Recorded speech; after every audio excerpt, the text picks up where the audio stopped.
Maka bagian pertama yang saya bagikan yang berhubungan tentang tak lentur dan sepenuh hati ini, saya di slide berikut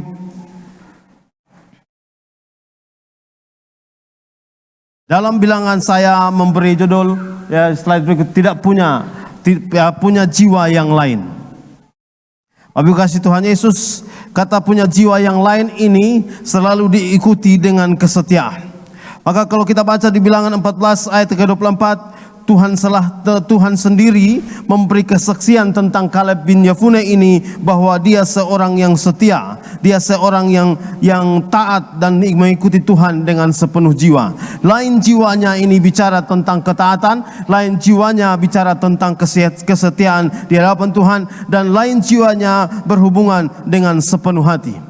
Dia mulai dikenal dalam kitab ketika 12 pengintai datang mengintai tanah Kanaan dan 10 pengintai lain berbicara dan membuat tawar hati kepada bangsa Israel. Tetapi ketika dia dengan Yosua, mereka berkata bahwa tidak, memang benar kenyataan orang Enak itu besar, memang kenyataan mereka itu orang-orang yang mampu, memang kenyataannya mereka lebih bisa dari kita. Tapi kalau kita bersama dengan Tuhan, pasti kita bisa. Kaleb dengan Yosua mengambil keputusan tentang jiwa yang lain ini dengan berkata bahwa tetap menjunjung Tuhan semesta alam. Maka dalam bagian dari bagian pertama tentang jiwa yang lain ini, saya menyampaikan kepada kita, memang kehidupan mungkin terganggu, memang kehidupan tentang pekerjaan, memang kehidupan tentang penghidupan kita, tentang apa yang harus kita dapatkan dengan cita-cita dan harapan kita sepanjang tahun 2026 ini, memang mungkin bermasalah. Memang cara pandang kita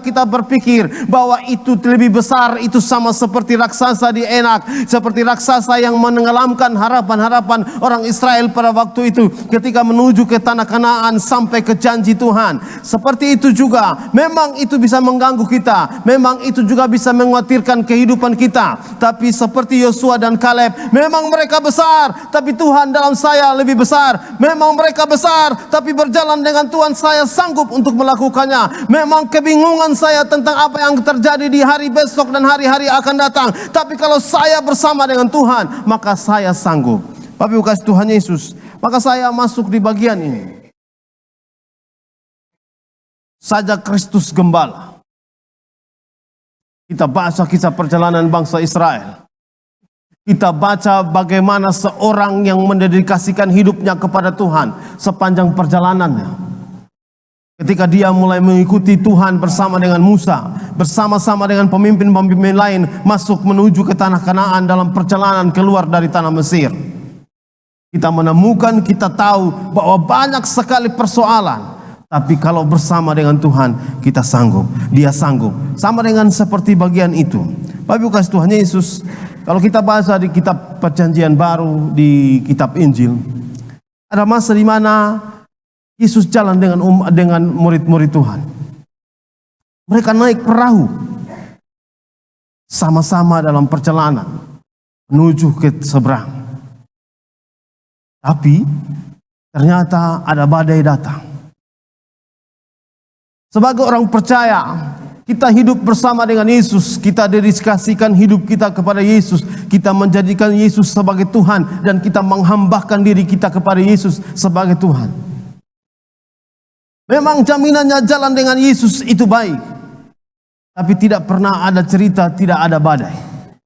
Tidak ada cerita tidak ada persoalan. Dalam perjalanan mereka jalan, ada satu kisah di mana mereka jalan dengan Yesus. Sepanjang perjalanannya Yesus tertidur. Kemudian badai itu datang. Mereka kebingungan menggunakan semua kemampuan mereka, kapasitas mereka, supaya bisa mengalahkan badai yang sementara menghalau perjalanan mereka. Yesus tetap tertidur. Maka saya mulai dengan bagian ini, bahwa memang ikut Yesus itu tidak ada jaminan tidak ada badai. Tapi jaminan kalau dengan Yesus kita lewati badai. Jaminannya kalau bersama dengan Yesus, Yesus akan tiba-tiba muncul, berjalan bersama-sama, berjalan di air dan semua melihat, oh itu Tuhan. Jaminannya kalau berjalan dengan Yesus, maka kita bisa melewati badai. Seperti yang kita baca tentang Yosua, tentang Kaleb dan Yosua dengan umat Israel bersama dengan Musa. seperti yang kita baca kisah tentang Kaleb bin Yefune. Memang kelihatannya jalan-jalannya tidak mulus, memang kelihatannya jalan-jalannya tidak berhasil, memang kelihatannya tantangan terlalu banyak, memang kelihatan. Tapi disitulah Allah menyatakan siapa dia di tengah-tengah kita.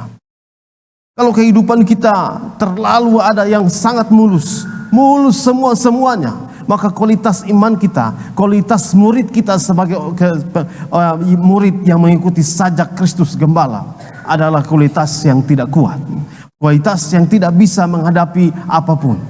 Tapi kalau kita diizinkan Tuhan untuk menghadapi masalah, menghadapi badai, menghadapi tantangan-tantangan, persoalan-persoalan di kehidupan kita, itulah tanda bagaimana Tuhan menyatakan kualitas Tuhan bagi kita dan bagaimana kita meningkatkan kualitas kita sebagai murid yang percaya kepada Yesus Kristus Tuhan. Amin kasih Tuhan Yesus, di bagian yang saya sampaikan tentang punya jiwa yang lain.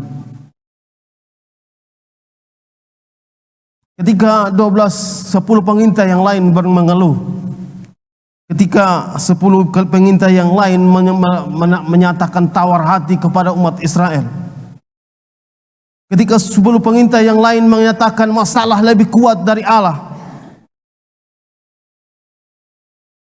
dia berdiri tidak hanya menjadi pengikut orang banyak yang rame-rame bilang, 10 itu rame-rame bilang bahwa tidak bisa kita masuk ke tanah Kanaan karena tantangan kita terlalu besar. Dia justru mengambil keputusan berbeda dengan standar yang jiwa yang lain. Maka kata yang ditaruh di situ di dalam bacaan kita di ayat 4, di ayat yang ke-8 ada tulis kata sepenuh hati, sepenuh jiwa. Maka saya masuk di poin yang kedua tentang sepenuh jiwa. Sepenuh jiwa yang berhubungan tentang bagian poin kedua sepenuh jiwa adalah tidak kompromi. Dia tetap menyatakan siapa dia dan kualitas dia sebagai orang yang mengikuti Tuhan semesta alam. Dia tetap tidak kompromi dengan situasi. Dia tetap tidak mengikuti kebanyakan followers yang 10 itu dengan banyak umat Israel yang mulai ketakutan tentang apa yang mereka harus sampai ke tanah Kanaan. Dia tidak berdiri dan berkata bahwa dia harus kembali ikut arus seperti itu. Tapi dia tetap berdiri teguh dengan kebenaran di dalam nama Tuhannya. Maka saya menyampaikan tentang sepenuh hati ini. Berdiri teguh dengan kebenaran ini adalah berdiri teguh melawan arus yang ada dalam situasi kehidupan kita. Kalau kita mengikuti ibadah-ibadah kita, tanggal 7, tanggal awal minggu pertama di bulan Desember saya menyampaikan ini. Yesus itu tetap menyatakan beda. Di setiap situasi pada waktu itu dia tetap beda. Arus pada waktu itu adalah arus tentang orang Farisi dan orang Saduki. Arus tentang kepemimpinan dan pengetahuan seperti orang Farisi dan orang Saduki. Tapi Yesus berdiri beda dengan pengajarannya. Dunia mengajarkan sampai dengan hari ini, supaya kalau kita mau mencapai sesuatu, dihormati dan dilayani, maka kita berupaya untuk sampai kepada kekuasaan. Tapi Yesus mengajarkan hal yang beda. Filipi berkata bahwa dia mengosongkan dirinya. Dia bukan hanya mengajarkan, tapi dia ambil teladan dan mengajarkan kepada kita supaya merendahkan hati. Lalu Yesus mengajarkan bahwa kalau mau yang terbesar di antara kamu, engkau harus menjadi orang yang merendahkan dirimu, melayani sesama. Kita baca kisah tentang Yesus. Dia sampai membasuh kaki murid-muridnya. Karena dia mengajarkan, bukan hanya mengajarkan, dia orang mengajarkan pada waktu itu kalau berkuasa, ambil kesempatan, ambil kekuatan, ambil kemampuan. Tapi Yesus mengajarkannya merendahkan hati. Kalau kita baca arus manusia hari ini adalah dengan kalau bisa kita pertahankan ego kita. Kalau bisa kita mencari kesempatan untuk mencari keuntungan secara pribadi. Tapi Yesus mengajarkan yang beda. Yesus memberi teladan yang beda. Yesus bilang, kalau untuk bisa melakukan yang baik, harus mengasihi Tuhan dan mengasihi sesama. Ada juga arus yang besar yang hari ini adalah kesempatan menghakimi. Mari kita menghakimi. Ada kesempatan ada di media sosial, pada saat ada kesalahan-kesalahan kita juga rame-rame menghakimi orang yang salah. Kita juga rame-rame memberi komen-komen tentang menghakimi orang yang salah. Tapi Yesus mengajarkan berbeda. Kalau hari ini orang mengajarkan untuk menghakimi, mengajarkan balas dendam, Yesus mengajarkannya berbeda. Yesus mengajarkan kasihilah musuhmu dan berdoalah bagi mereka. Maka saja Kristus Gembala yang saya bagikan bagi ini berhubungan dengan Kaleb dan juga Yosua, dan berhubungan dengan Yesus Kristus Tuhan yang kita sembah. Saya mau mengajak Bapak Ibu berdiri tetap pada firman Tuhan, berdiri tetap pengakuan Yesus adalah Tuhan, berdiri dengan standar seperti yang dilakukan oleh Kaleb bin Yefune. Orang banyak, 10 pengintai bersama dengan pengikut-pengikutnya banyak sekali, berdiri dan mengatakan bahwa tidak bisa sampai ke janji Tuhan. Tapi dia tetap berdiri dan berkata, Tuhan yang saya sembah pasti bisa melakukannya. Memang mereka besar, memang mereka hebat, memang mereka mampu, memang mereka begini, memang mereka begini, mereka punya kapasitas, memang mereka bisa. Tapi kalau saya jalan dengan Tuhan, saya pasti bisa. Kalau saya jalan dengan Tuhan, walaupun ada badai, walaupun ada tantangan, tapi kalau Yesus bersama-sama dengan saya, itu sudah cukup. Maka saja Kristus Gembala yang saya mau bagikan kepada kita, Bapak Ibu kasih Tuhan Yesus, ya adalah teruslah bersama dengan Yesus di hidupmu. Kalau Yesus hari ini tertidur, seperti tertidur di buritan, bangunkan dia, berjalanlah bersama-sama dengan dia, atasi masalah bersama-sama dengan dia. Bapak Ibu kasih Tuhan Yesus, orang yang mengikuti Yesus sebagai Tuhan, seperti juga yang ditunjukkan oleh Kaleb bin Yefune, tetap berdiri dengan integritas benar, bahwa kalau memang benar itu adalah benar, kalau memang salah itu adalah salah. Bagian pertama yang mau saya bagikan. Sekarang kita lanjut ke slide berikut di bagian yang kedua. Sabar menanti janji Tuhan. Kita baca, waktu janji itu diberikan usia 40 tahun. Selama 40 tahun berikutnya, 45 tahun berikutnya, dia menunggu janji itu dipenuhi oleh Tuhan. Maka saya menulis bagian tentang Kaleb bin Yefune ini adalah dia bersabar menunggu janji Tuhan yang Tuhan berikan kepada dia.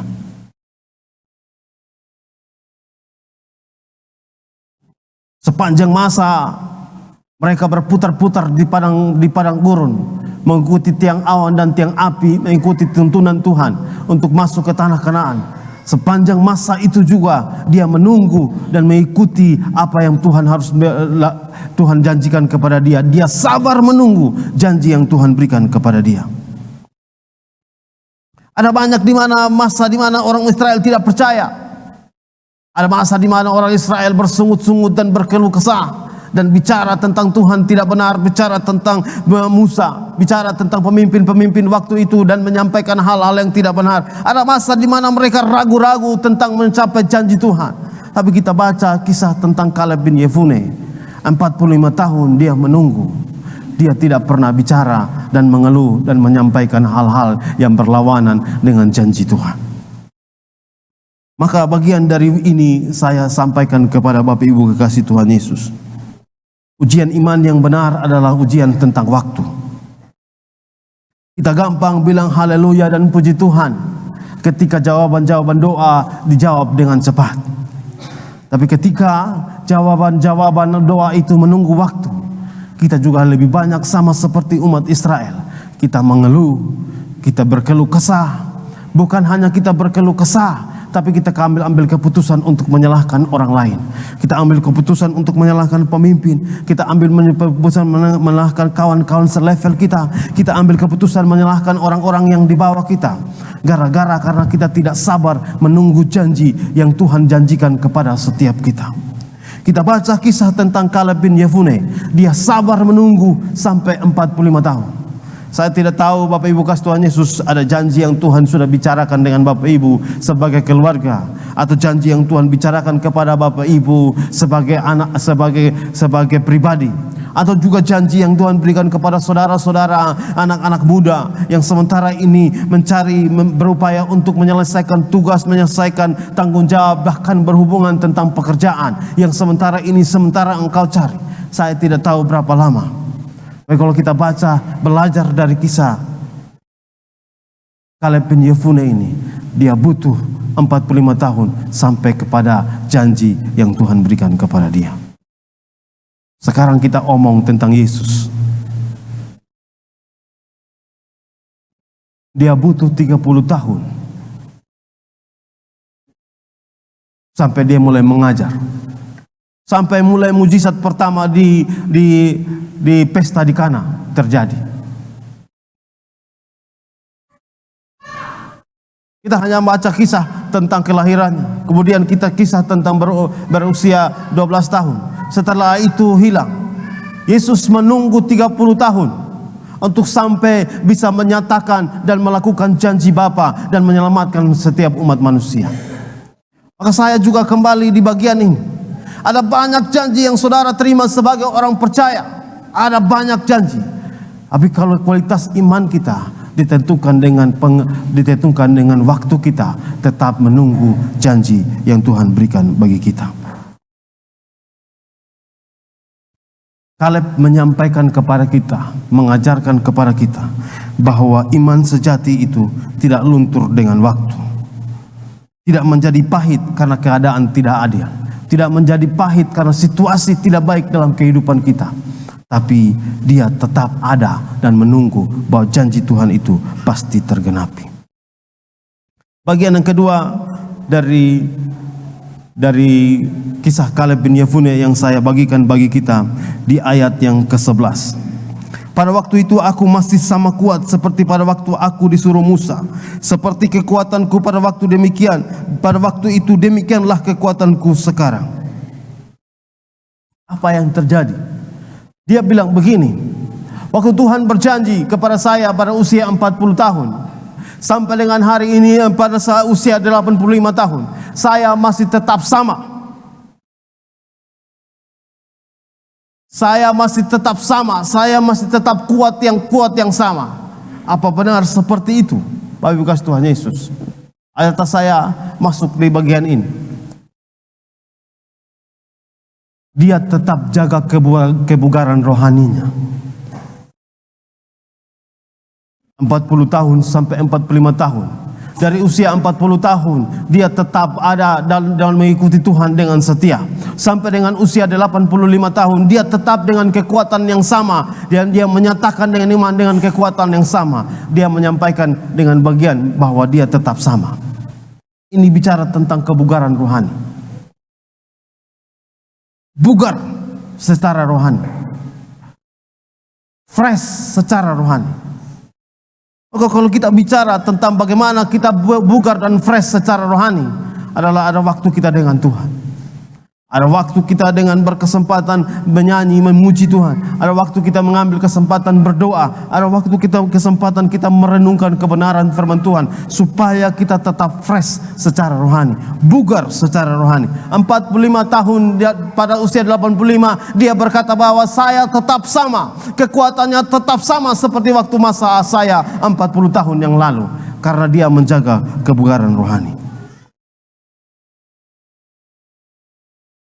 Kadang-kadang Bapak Ibu kasih Tuhan Yesus masih muda tapi sutua rohani. Sutua rohani itu mulai malas-malas buat. Start awal semangat membara. Ikut Tuhan dengan penuh semangat. Menyembah Tuhan dengan penuh semangat. Begitu musik dimainkan, dia langsung menyembah Tuhan. Dia tutup mata, dia koneksi dengan Tuhan pada start awal. Tapi sekarang dia menua secara rohani. Tidak ada orang yang usianya masih muda, tapi secara rohani dia menua. Tapi ada orang yang sampai dalam usia yang tua, secara rohani dia tetap bugar. Kita ikut doa sepakat beberapa kali Bapak Paul menyampaikan firman Tuhan, dan posisi Bapak Paul bersaksi tentang kondisi rohani seperti itu, bugar secara rohani. Ketika saya merenungkan dan menyiapkan ini, saya ingat beberapa waktu Bapak Paul menyampaikan ini, bugar secara rohani. Maka saya bertanya kepada kita sekalian, sebagai orang percaya, kondisi rohani kita sementara bugar tetap terjaga dengan baik, atau hari ini kita mulai berangsur-angsur menua secara rohani? Pelan-pelan kita menua, meninggalkan hubungan dengan Tuhan. Pelan-pelan kita menua. 2 Korintus pasal yang keempat ayat 16, Rasul Paulus menulis begini. Sebab itu kami tidak tawar hati, tetapi meskipun manusia lahiriah kami semakin merosot, namun manusia batinia kami dibaharui dari sehari ke sehari. Kita start awal 2026 dengan tetap bugar rohani. Saya berdoa Bapak Ibu kekasih Tuhan Yesus, jemaat Mawar Sarong yang mendengar berita firman Tuhan hari pagi ini, bugar rohanilah kita sepanjang tahun 2026 ini, terjaga secara keadaan rohani. Kalau sementara berangsur-angsur menua, bangkit kembali. Seperti Kaleb berkata, waktu aku masih 40 tahun, ketika Tuhan beri janji, dengan semangat, dengan kekuatan, aku merebut dan aku mengikuti perintah-perintah Tuhan. Maka sampai dengan usia 85 tahun, kekuatanku secara tetap sama.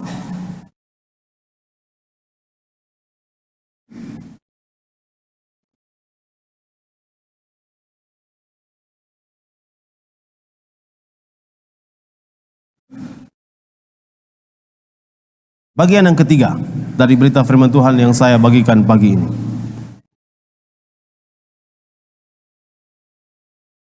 Ya.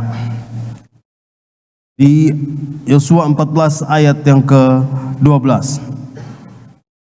Oleh sebab itu berikanlah kepadaku pegunungan yang dijanjikan Tuhan pada waktu itu. Hebron. Seperti judul dari perikop yang diberikan lembaga Alkitab, Hebron. Siapa yang di Hebron? Orang enak, orang-orang raksasa yang sementara menduduki Hebron. Di Hebron itu ada kubu-kubu. Oh, Ibu kasih Tuhan Yesus, saya memberi judul, dia tidak mencari kenyamanan sebagai orang percaya. Seharusnya di usia 85 tahun dia ambil keputusan untuk cari kenyamanan. Tapi dia justru tidak mau dalam kenyamanan. Dia berupaya untuk merebut janji yang Tuhan berikan kepada dia. Dia berkata begini, mungkin Tuhan menyertai aku sehingga aku bisa merebut, aku menghalau mereka. Kalau kita baca, kita menemukan bagian ini. Kadang-kadang sebagai orang percaya, yang kita doakan itu kemudahan.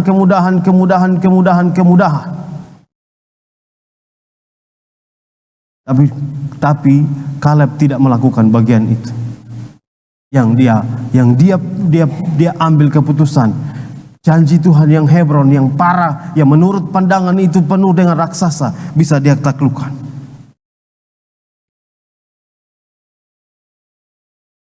Kadang-kadang kita takut menghadapi raksasa besar di kehidupan kita. Kita takut menghadapi raksasa besar di jalan-jalan menuju kemenangan bersama-sama dengan Tuhan di kehidupan kita. Kita takut dengan sakit penyakit yang ada menjadi raksasa besar di kehidupan kita. Kita takut dengan kondisi keuangan rumah kita yang begitu besar dan membuat iman kita ciut. Kita takut dengan kondisi anak-anak kita yang begitu besar sampai akhirnya kita ragu-ragu dengan mereka dan akhirnya membuat kita ciut. Tapi bagi Kaleb, dia tidak melakukan itu. Dia pilih dengan baik Hebron sesuai dengan janji Tuhan. Dia lepas dari bagian kenyamanan. Karena itu saya ulang, Yesus ada di kapal dalam perjalanan hidup kita. Kalau Yesus sudah ada, sudah cukup bagi kita untuk masuk dan mengalahkan raksasa-raksasa di kehidupan kita. Maka saya kembali saja Kristus gembala di kehidupan kita. Jalan bersama dengan Yesus, gembala agung kita. Bapak Ibu kasih Tuhan Yesus, yang kedua dari bagian yang ketiga yang saya bagikan adalah Dia tuntaskan. Dia memulai tanggung jawab, Dia memulai janji, Dia mulai masuk dan merebut janji yang Tuhan berikan kepada kita. Dan Alkitab menyampaikan kepada kita bahwa Dia menuntaskan apa yang dikerjakan dan dipercayakan kepada Dia.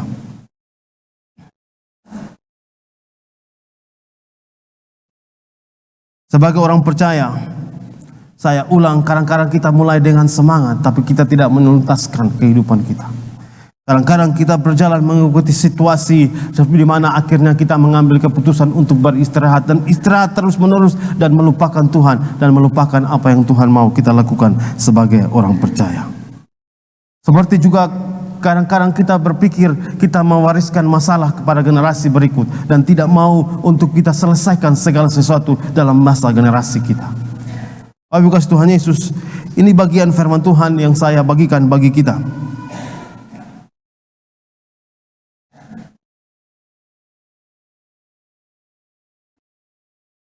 Berapapun usia kita hari ini, seberat apapun pergumulan kita hari ini, saya mau mengajak Bapak Ibu kasih Tuhan Yesus, sama seperti Kaleb yang bersemangat, berdiri dan berkata kepada semua orang, 10 pengintai dan pengikut-pengikutnya, bahwa kalau dengan Tuhan kita sanggup. Saya mau mengajak Bapak Ibu semua untuk melakukannya. Mungkin karena waktu mengganggu iman kita, waktu membuat janji Tuhan dalam kehidupan kita tidak terkelihatan terjawab. Lalu kita merasa tidak adil, kita merasa bahwa Tuhan tidak setia dengan kita. Maka ingat apa yang pernah dimiliki oleh Kaleb. 45 tahun dia menunggu janji Tuhan itu. Dan akhirnya Tuhan genapi. Dia akhirnya mendapatkan Hebron. Kita baca kisah tentang Kaleb ini. Dia bukan pemimpin utama dalam perjalanan bangsa Israel menuju tanah Kanaan. Dia pemimpin yang mendampingi. Tapi dia memberi kesaksian bagaimana menjadi seorang pengikut Tuhan semesta alam. Karena itu Bapak Ibu kasih Tuhan Yesus, mungkin redup-reduplah kondisi rohani kita. Mungkin sementara loyo kondisi rohani kita. Mungkin kebugaran rohani kita sementara terganggu dengan waktu karena janji Tuhan. Maka hari ini saya mengajak kita untuk kembali bugar secara rohani dan belajar mengikuti Tuhan kita, Tuhan Yesus Kristus. Amin, untuk kebenaran firman Tuhan.